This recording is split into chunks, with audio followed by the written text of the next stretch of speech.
인구와 변화 이 두 가지를 합친 건데요. 그만큼 사실은 한국의 인구 변화가 심각하다는 것을 의미합니다. 굉장히 급속히 악화되고 있는 한국의 인구 변화를 해결할 수 있는 유력한 힌트의 수식어로서 로컬리즘이라는 단어를 제안 드리는 거고요.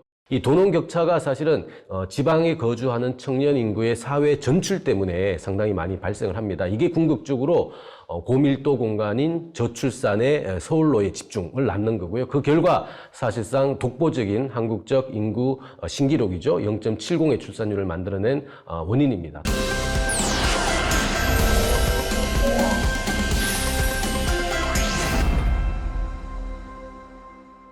안녕하세요. 한양대학교 국제학대학원 교수 전영수입니다. 오늘 다룰 이슈는요, 인구와 출산에 관한 내용입니다. 인구 문제가 갈수록 심각해지고 있죠. 사회 재반 현장에서 미스매칭이 많이 발견되고 있습니다. 시대 변화에 맞게끔 제도 변화를 통해서 이 문제를 해결하고요. 궁극적으로는 출산이 조금은 좋아지는 상황으로서의 여러 가지 논점과 대안들을 제시해보고자 합니다.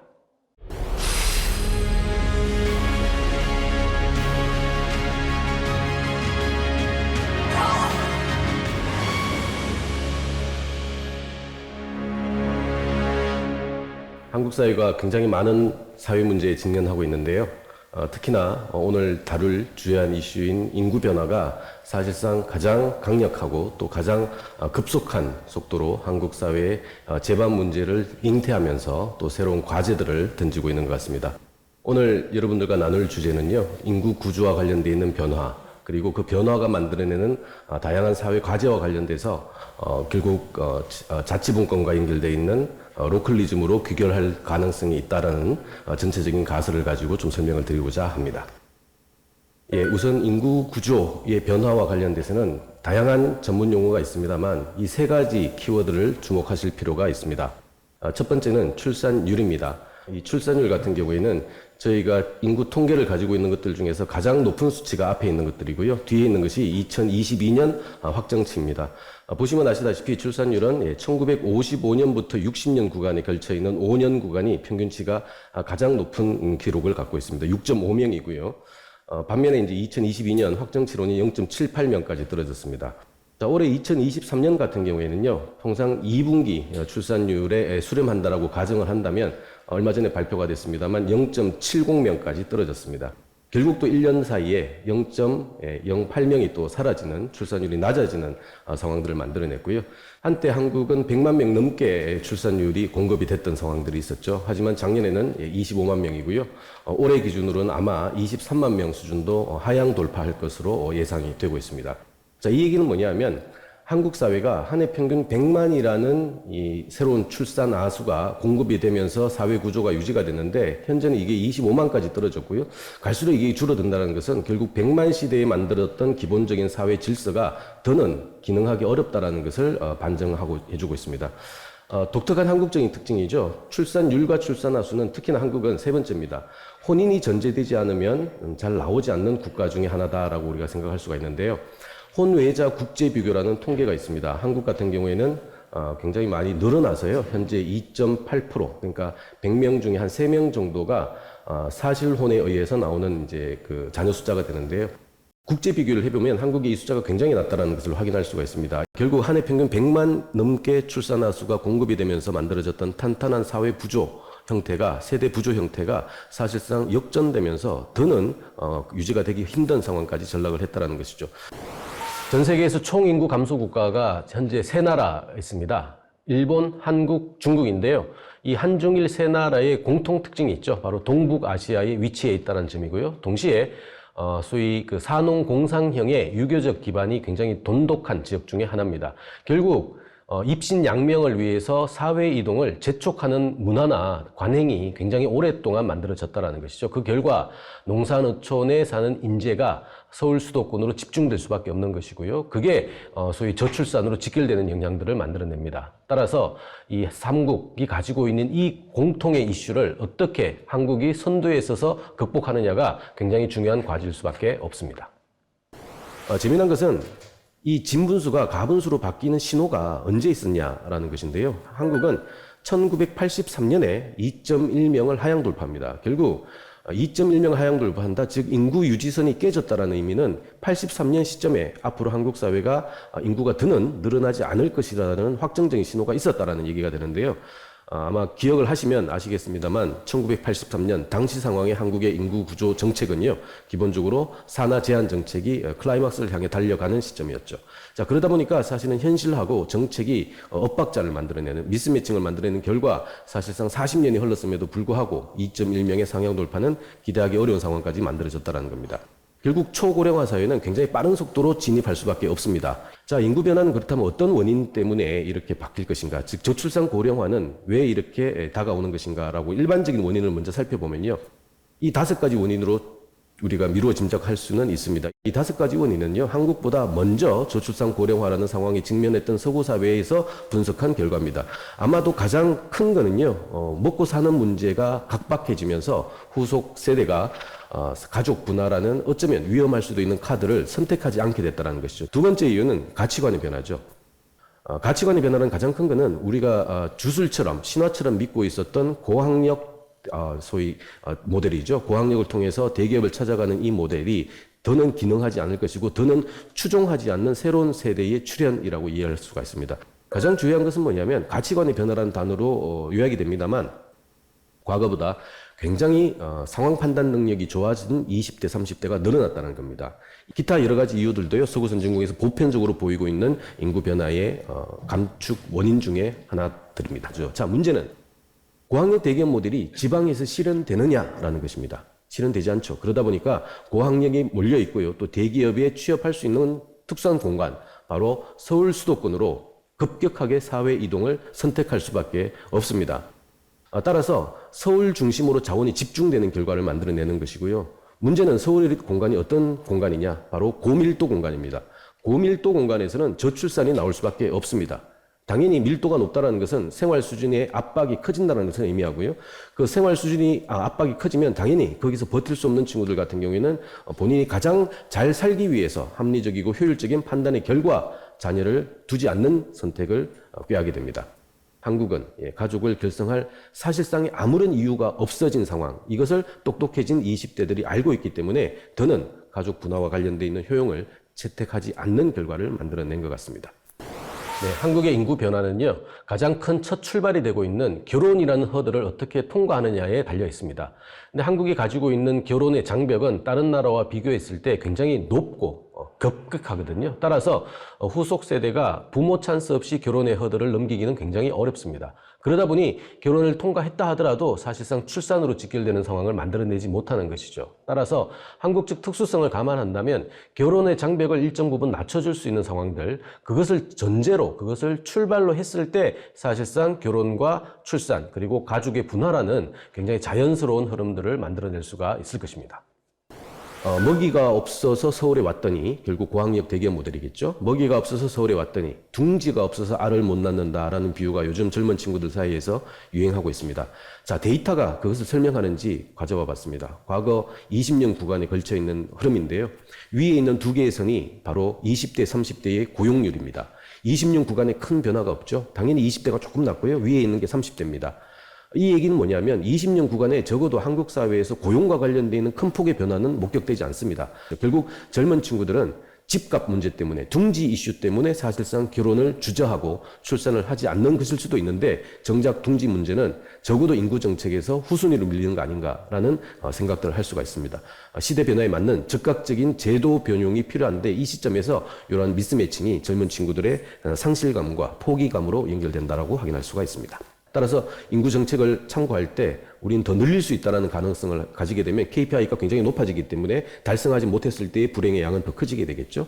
따라서 적절한 수준에서의 현실을 파악한 방식으로서의 목표 수정이 필요하다는 거고요. 총인구가 줄어드는 국가는 딱 세 나라가 현재 있는데요. 첫 번째가 일본입니다. 일본이 2006년도에 자연 감소가 있었고요. 2016년도에 총인구가 줄어들었습니다. 그러면서 세계적으로 이제 첫 번째 인구 감소 국가가 됐고요.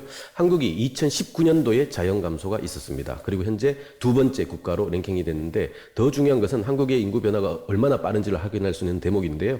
일본이 10년 걸린 구간을 한국은 불과 10개월 만에 달성을 합니다. 그래서 2020년 8월 시점이 한국의 인구는 정점 구간입니다. 이후부터 지금 계속 인구는 줄고 있습니다. 전 세계 5개 대륙 중에서 인구 유지선은 아프리카밖에 없다. 그 얘기는 앞으로 노동을 공급받는데 무한 경쟁이 펼쳐질 수 있다는 것과 같은 얘기가 됩니다. 하지만 최근 2, 3년에 벌써 이제 체감적으로 인구 구조의 변화가 굉장히 심각하다는 것이 곳곳에서 확인이 되고 있습니다. 특히나 서울 수도권은 그나마 괜찮습니다. 그런데 전국 평균으로 봤을 때 농사노촌 지역에 가면 이대로 가면 농사노촌 지역은 뭐 소멸이 되겠구나라는 굉장히 강력한 신호들이 많은 거죠. 대표적인 게 바로 지방 거점 국립대가 2, 3년 전부터 입학 정원을 채우지 못하는 사태였습니다. 앞으로는 빠른 속도로 정부의 내셔널 미니멈으로서의 초고령화 사회와 관련되는 설계된 구조나 정책들은 완화되거나 파편화될 가능성이 높다라는 거고요. 결국 이렇게 연이어서 진행이 되다 보면 사회는 감축적으로 축소되는 상황에 직면할 수밖에 없습니다. 자, 먹이가 없어서 서울에 왔더니 둥지가 없어서 알을 못 낳는 현상이 맞는지 전체 인구 중에서 수도권에 사는 사람의 비율을 나타낸 그래프입니다. 위에 있는 게 한국입니다. 한국은 서울 수도권은 12% 공간밖에 되지 않는데요. 전체 인구의 현재 52%가 집중해서 살고 있습니다. 결국 12%의 공간이 제공할 수 있는 자원의 양은 기본적으로 제한적일 텐데 그 제한적인 자원을 52%가 가지려고 하면 당연히 가치를 능가하는 가격이 설정될 수밖에 없는 것이고요. 특히나 내구 소비재의 핵심이라고 할 수 있는 이 부동산, 집값 같은 경우에는 젊은 친구들은 그 허들을 넘을 수가 없습니다. 기억을 좀 되살리면요. 첫 번째 그렸던 주요 선진국들 같은 경우 중간에 완만한 원통형의 인구 피라미드를 보통은 가지게 되는데 한국은 원통형 인구 구조 없이 바로 역산해서 넘어간다는 것이죠. 그만큼 밑에서 공급되는 인구가 과격하게 줄어들고 있다는 것을 의미합니다. 참고로 저런 급격한 변화는 현존하는 인구 피라미드에서는 확인할 수가 없습니다. 아마 진행이 된다면 한국이 첫 번째가 될 것 같다는 느낌이고요. 밑에 있는 것들이 실제 인구가 빠른 속도로 줄어드는 것을 색깔이 진할수록 빠르게 줄어드는 것을 찍었는데요. 실제 2047년이 되면 서울 포함 광역 2개 정도 빼고는 굉장히 빠른 속도로 사실상 소멸의 단계에 진입하는 것을 확인할 수가 있습니다. 재미난 것은 2021년 시점 이 기본 데이터가 바로 2018년 데이터를 사용한 겁니다. 2018년은 참고로 출산율이 0.98입니다. 결국 0.98을 가지고 앞으로 50년 동안 이렇게 바뀔 것이다, 100년 동안 바뀔 것이다라는 모델을 돌린 거거든요. 근데 지금 우린 0.70입니다. 그렇다면 이거보다도 사실상 실제 흐름은 더 빠르다는 것을 확인할 수가 있죠. 결국 이 추계에 따르면 한국은 100년 후에 인구가 1,500만까지 줄어드는데 이것도 낙관적이다. 만약 청년 인구들의 출산을 높이고 싶다면 이 5개 지역의 공통 분모를 정책화시켜서 제도화시켜서 전국에 광역화시키는 게 굉장히 유효할 수밖에 없다는 것을 확인할 수가 있습니다. 결국 한국보다 먼저 겪었던 서구 사회의 저출산 고령화의 재반 원인 그리고 그것을 능가하는 한국적인 특수론까지 감안했을 때 한국의 인구 변화는 더는 방치하기 어려운 상황인 거고요. 우선순위도 서둘러 책정을 해가지고 빨리 실행을 할 수밖에 없는 단계인 것 같습니다. 개인적인 사견입니다만 가장 중요한 것은 일반론은 일반론대로 치유하되 특수론과 관련된 이슈를 더 빨리 좀 접근을 해야 된다고 봅니다. 결국 사회이동과 관련된 있는 것들을 완화시킬 수 있는 전략들을 채택하지 않으면 인구 변화의 이 가파른 속도를 더는 줄이기 힘든다는 것이죠. 최근에 의대 정원 이슈가 많이 관심사가 나오고 있습니다만 이런 얘기도 많이 나옵니다.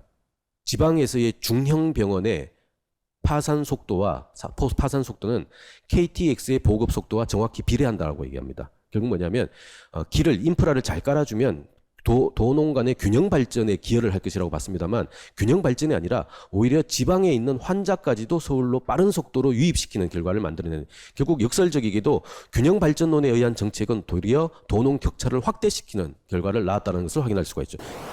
도농 격차는 이 저밀도 공간에서 고밀도 공간으로의 사회이동 때문에 발생한 결과인데요. 따라서 이 격차가 심해지는 것은 결코 바람직하지 않은 거고 그것들이 사회 전체적인 출산율의 저하로 연결이 되는 것입니다. 그렇다면 출발의 전제가 되는 사회이동을 막을 수 있는 대책들이 필요하겠죠.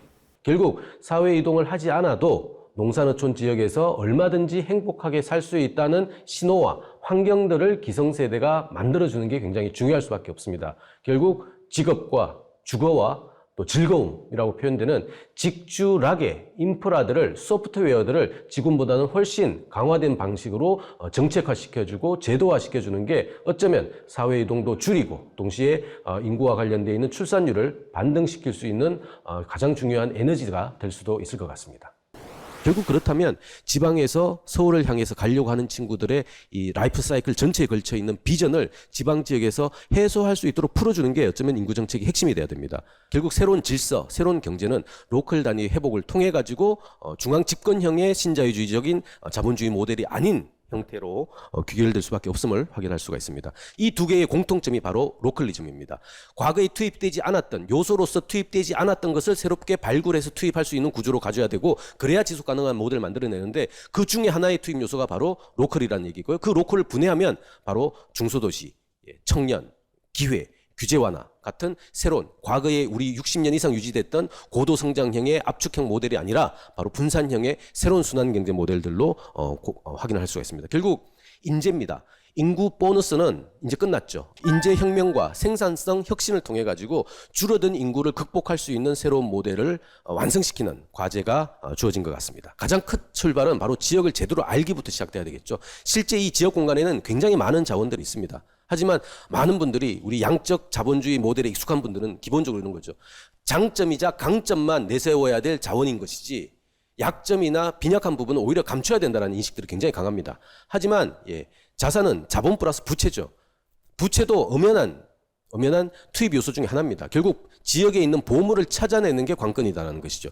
공공행정 중심이 아니라 즉 중앙과 지자체만의 방식이 아니라 소위 민간과 영리, 기업과 주민이 같이 들어가는 방식으로서의 다중이해 협치론 같은 것들을 적극적으로 받아낼 필요가 있습니다. 행정이 해야 될 역할은 최소화하고요. 지역 공간, 당사자성을 가지고 있는 지역 공간이 더 주도적이고 기획적으로 지역의 살림살이에 개입을 하고요. 또 지역이 필요한 산업들을 양성을 하고요. 또 그에 맞는 인재를 기르고요. 하는 방식으로 가져야 된다는 것이죠.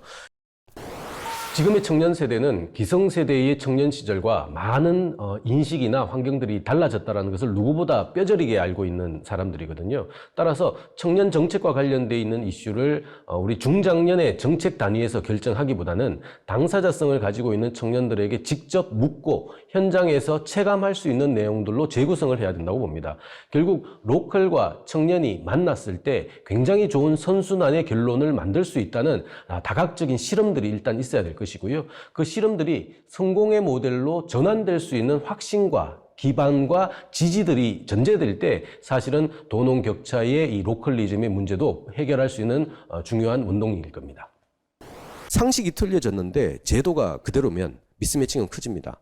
자, 그렇다면 생각부터, 인식부터 바꾸는 게 오히려 더 우선돼야 되는 거고요. 생각과 인식을 바꾸기 위해서 필요하다면 피곤할지 모르겠습니다만 이 담론의 기회는 끊임없이 확장이 돼야 될 겁니다. 방향은 제도 중립성에 맞춰져야 됩니다.